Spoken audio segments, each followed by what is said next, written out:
अवश्य कोई ढोंगी होगा वो, जो मेरे अंग वस्त्र लेकर के यहां वहां घूमता रहा।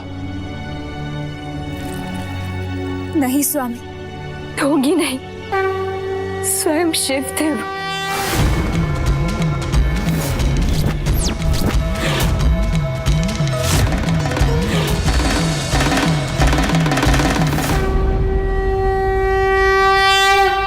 उन्होंने कहा मैं कौन हूँ ये कैसे बताऊं? कोई अपना समझ लो या कोई शुभ चिंतक। तो फिर मैंने तब क्यों नहीं माना कि वो ही मेरे भोलेनाथ है? उन्होंने कहा पूर्व जन्मों का परिचय। मेरे प्रभु, मेरे शिव शंभू यहाँ आए थे, आप यहाँ आए और मैं आपको पहचान ना सकी।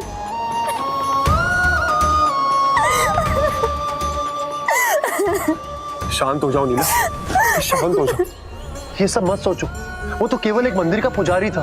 अब शिवाय हो या शंभैया, उससे क्या? वो मेरे प्रभु थे, मेरे शिव शंकर थे, मेरे भोलेनाथ थे, और उन्होंने नहीं पहचाना।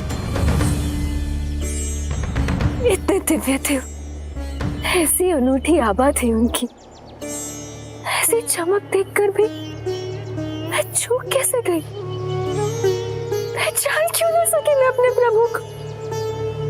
नहीं, वो शिव नहीं हो सकते, कदापि नहीं हो सकते। देखो कितना कष्ट दिया है तुम्हें।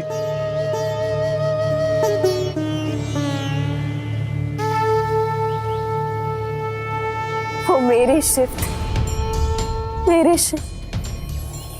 बस बहुत हुआ। हमने तुमसे कहा था नीला, जब तक तुम्हारे भगवान हमारे मध्य नहीं आते, हम तुम्हारी भक्ति सहन कर लेंगे। किंतु आज दूसरी बार उन्होंने हम दोनों में भेद उत्पन्न किया है।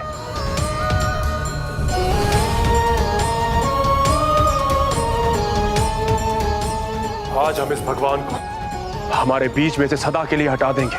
तुम बस प्रार्थना करो, वो आकर रोक सके तो रोक ले मुझे।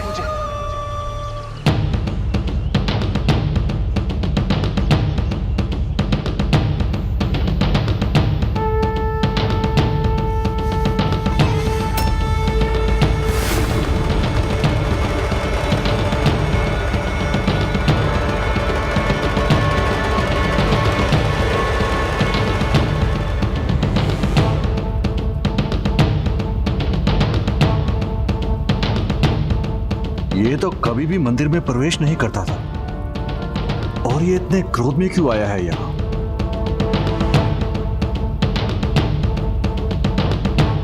रुको, मैं कहता हूं रुक जाओ।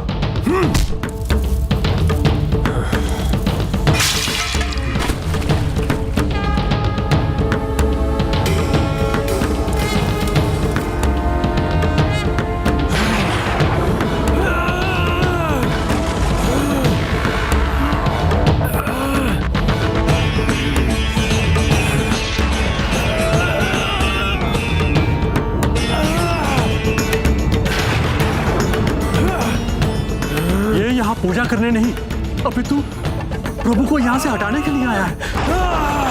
अब जब उसने स्पर्श कर मेरे काल हस्ती लिंग को अपनी भुजाओं में भर लिया है, तो मुझे उसे शांत करना चाहिए। अब उसके इस कर्म से उसके पिछले जन्म का दोष मिट गया।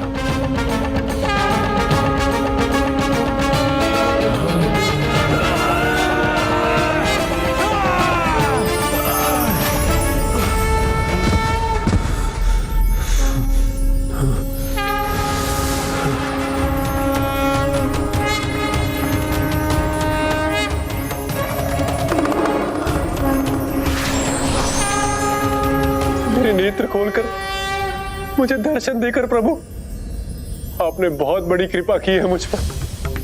मुझे मेरी भूल समझा दी प्रभु, मुझे क्षमा कर दे प्रभु। इतने वर्षों तक मैं आपका अपमान करता रहा प्रभु, ना आपको माना, ना उनकी एक सुनी जिन्होंने आपको मानने के लिए कहा प्रभु। उन देवता तुल्य पिता को भी नहीं, जिन्होंने मेरा पालन पोषण किया, मुझे निवास दिया, परिवार दिया प्रभु। अपनी पत्नी की एक ना सुनी प्रभु, जिसने सर्वस्व से अपना जीवन त्याग दिया मेरे लिए प्रभु। मैं ये मूर्खता करता रहा प्रभु, मुझे क्षमा कर दे मुझे प्रभु। किंतु मैं अब अपनी सभी भूलें सुधार लूंगा प्रभु, सभी भूलें सुधार लूंगा।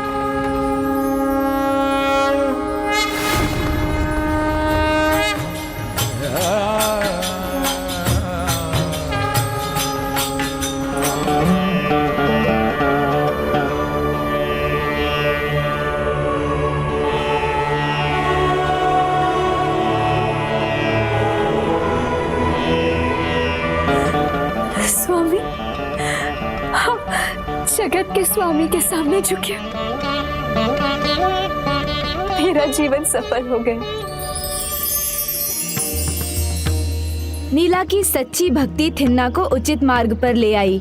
उस दिन थिन्ना भी इस सत्य से अवगत हो गया कि जो कुछ भी होता है वो प्रभु कृपा से ही होता है।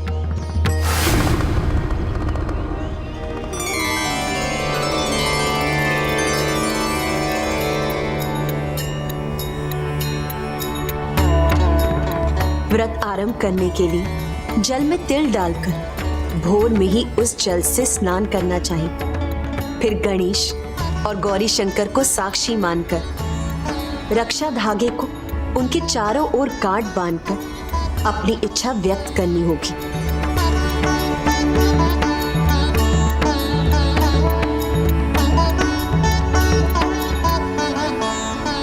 हे विघ्नहर्ता, मैं अपने 16 सोमवार व्रत का आरंभ कर रही हूँ।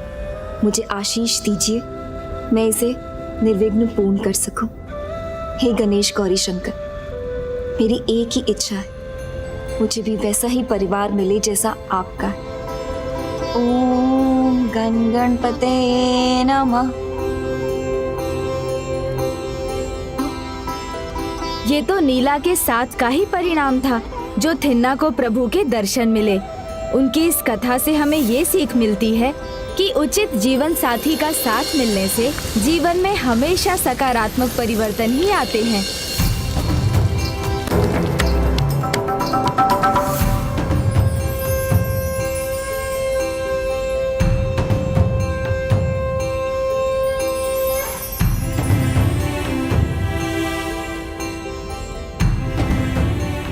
शेष सभी तो पूर्ण हो गया, किंतु महादेव की कथा मैं किससे सुनूं? पति पत्नी के संबंध में परस्पर त्याग की जो भावना होती है, उसी से दोनों के जीवन में सुख समृद्धि आती है और दोनों मिलकर एक दूसरे के जीवन के उद्देश्य को पूर्ण करते हैं। किंतु गणेश, थिन्ना के रूप में अर्जुन का मुख्य उद्देश्य तो मोक्ष प्राप्ति का था, और अभी तो उसे मात्र प्रभु के दर्शन ही प्राप्त हुए थे। उचित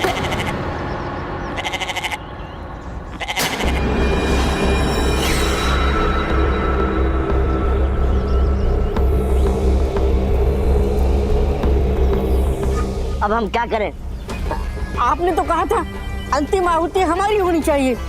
ये यज्ञ तो समापन की ओर है और हम इस सुरक्षा कवच के भीतर नहीं जा सकते। शांत हो जाओ, मुझे मत बताओ कि मुझे क्या करना है।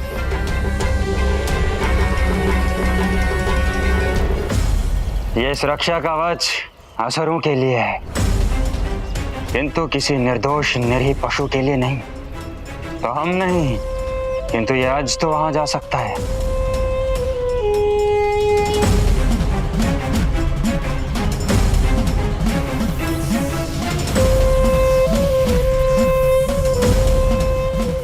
मेरा स्वामी मेरे ऊपर और संसार मेरे कदमों में।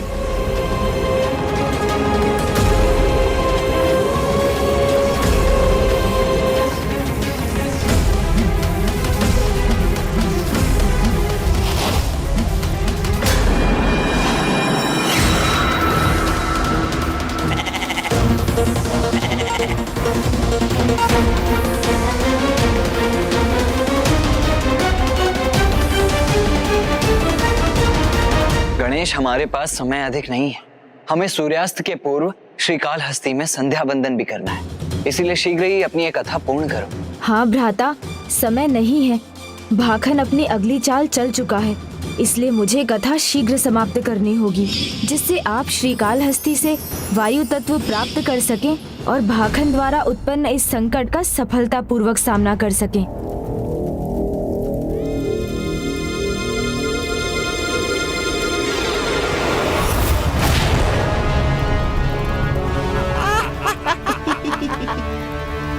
कहा था ना मैंने, यज्ञ देव ऋषि नारद का होगा, किंतु पूर्ण आहुति हमारी होगी।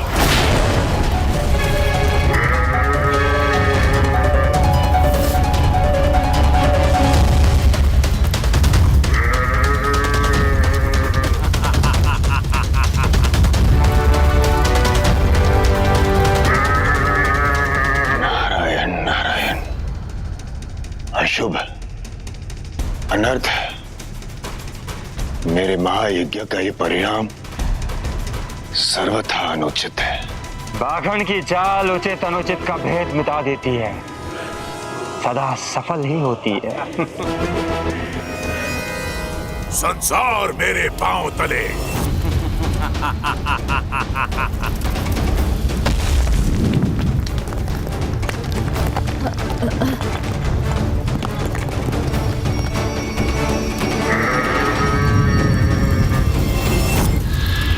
ऋषि, इस यज्ञ का फल तो हमें ही मिलेगा। पराक्रमी है कार्तिकेय, पर अब होगी उसकी मानसिक शक्ति की परीक्षा। ये भूकंपन कैसा था?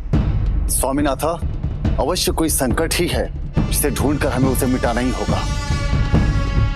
भाखन, तुम्हारी ये चाल सफल नहीं होगी, क्योंकि भ्राता कार्तिकेय का ध्यान अभी मैं बटने ही नहीं दूंगा। कथा सुनकर पूजा संपन्न होने और वायु शक्ति प्राप्त करने तक मैं उन्हें रोकूंगा। भाखन, मेरी योजना के अनुसार तो तुम्हें भ्राता का भक्त बनना ही है। भ्राता, आगे की कथा तो सुनिए। अभी तो थिन्ना, जो कि अर्जुन का पुनर्जन्म है, उसका थिन्ना से कनप्पा बनने की कथा शेष है। नास्तिक से आस्तिक बनते ही थिन्ना के स्वभाव में अद्भुत परिवर्तन आने लगा। वो प्रभु भक्ति में इतना लीन हो गया कि सब कुछ त्याग कर उनकी सेवा में ही जुट गया। किंतु थिन्ना को पूजा पाठ की पद्धति ज्ञात नहीं थी, अतः उसके दोनों हाथों में प्रसाद के रूप में पका हुआ पशु का मांस होने के कारण जब उसके हाथ में कोई रिक्त स्थान शेष नहीं रहा, तो जलाभिषेक के लिए जल अपने मुख में भरकर वो मंदिर पहुंच गया और इसी पद्धति से प्रतिदिन प्रभु की पूजा करने लगा। इस प्रकार अब उसके मन, दृष्टि और हृदय में बस शिव थे और शिव भक्ति थी। प्रभु का नाम भी जिसे कुपित करता था, वो अब उनका परम भक्त बन गया। किंतु ये कैसी विचित्र भक्ति है इस भक्त की।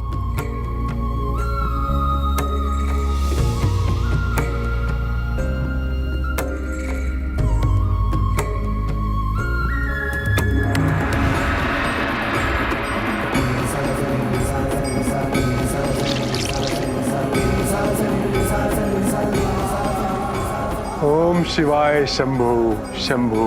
विश्वास नहीं होता प्रभु इसकी भक्ति को स्वीकार करेंगे।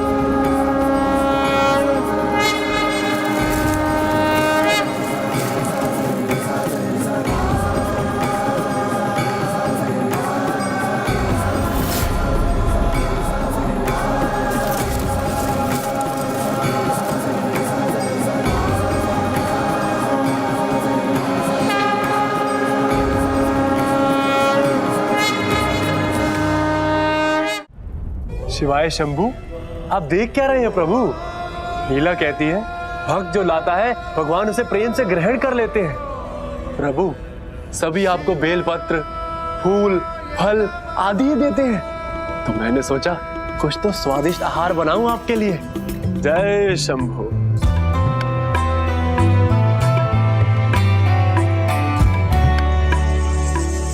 और ये सत्य है, थिन्ना इसी प्रकार प्रतिदिन अपनी विचित्र पूजा करता रहा। जो भी आखेट करता सर्वप्रथम नीला से पकवाकर प्रभु महादेव के लिए लेकर आता और उन्हें समर्पित करने के बाद ही स्वयं भोजन करता। किंतु एक दिवस उसने ठान लिया कि प्रभु को अपने हाथों से भोजन कराए बिना नहीं मानेगा। प्रभु, मैं इतने दिनों से आपके लिए भोजन लाता हूँ, किंतु आप उसे छूते भी नहीं। फिर बाद में दोनों मुझे ही खाने पड़ जाते हैं प्रभु। इसलिए नहीं कि मैं लालची हूँ, बल्कि इसीलिए क्योंकि नीला कहती है कि जो चढ़ावा आपको चढ़ाया जाता है वो आपका प्रसाद होता है, और प्रसाद कभी व्यर्थ नहीं होना चाहिए। किंतु अब ये मुझे स्वीकार नहीं प्रभु। नीला इतने मन से पकाती है, मैं उसका स्वाद लेकर के देखता हूँ कि उचित है कि नहीं। यहाँ इतनी दूर आपके लिए लेकर आता हूँ और आप खाते ही नहीं प्रभु। समझ गया प्रभु कि आप क्यों नहीं खाते। ठीक है प्रभु, आज एक भक्त अपने भगवान को अपने हाथों से खिलाएगा, और जब तक भगवान नहीं खाएंगे उसका भक्त भी भोजन ग्रहण नहीं करेगा। लीजिए प्रभु, ग्रहण कीजिए।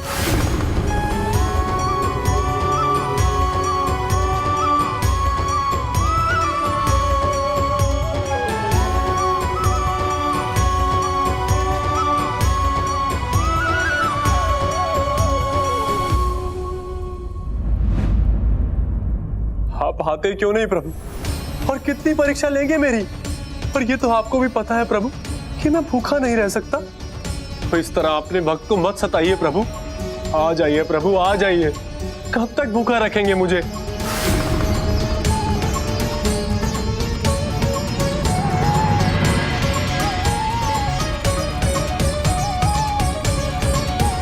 प्रभु,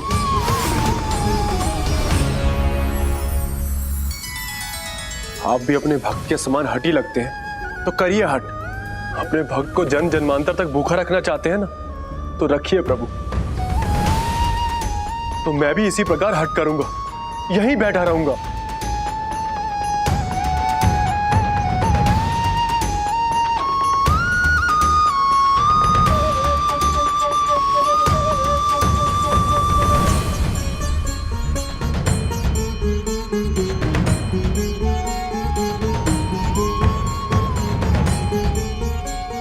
प्रभु, यदि आज आपने दर्शन नहीं दिए ना, तो आपका ये भक्त अपनी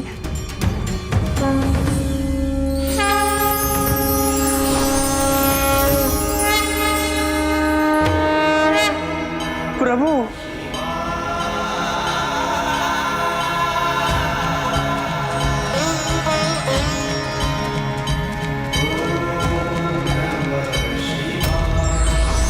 जिस व्यक्ति की अनास्था जितनी अधिक दृढ़ होती है, उचित मार्गदर्शन मिलने पर उसकी आस्था भी उतनी ही अधिक दृढ़ हो जाती है। For more updates, subscribe to our channel, click the show links and enjoy watching the videos.